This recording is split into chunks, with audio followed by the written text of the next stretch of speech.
Chronological Bible in a Year, day 261.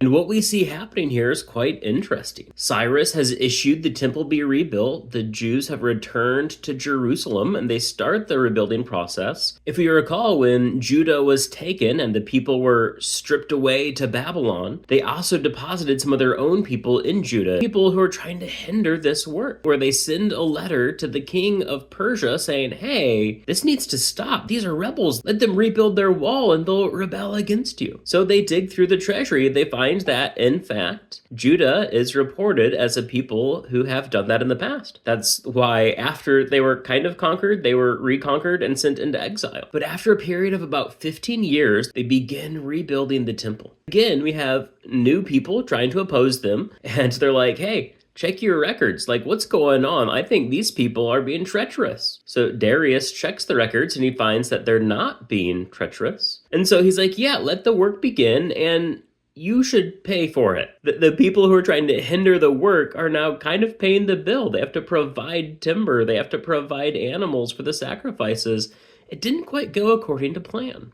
But imagine how the people in Jerusalem would have felt for 15 years. You're sitting here going, I thought we were here to rebuild the temple.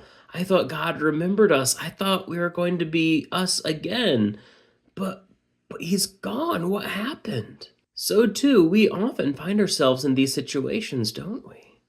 Like, I thought I was doing God's will, but things didn't pan out. In my own story, I thought I was called to do ministry. I was doing campus ministry, and I had to fundraise my cost of ministry, and it never came through. Fortunately, I didn't have to wait 15 years like the people in Jerusalem. I only had to wait 7 from when I left that ministry to when I began seminary. But like the Israelites, for 7 years, I was kicking dirt, going, God, what gives? I thought you called me into this. And in the same way here, the Israelites, they're probably doubting. But our doubts don't make God's demands any less true. There are times you just have to accept a pause. The question then comes, when God says go, are we ready? Are we taking that pause to focus and to grow and to rebuild what we can in our own lives?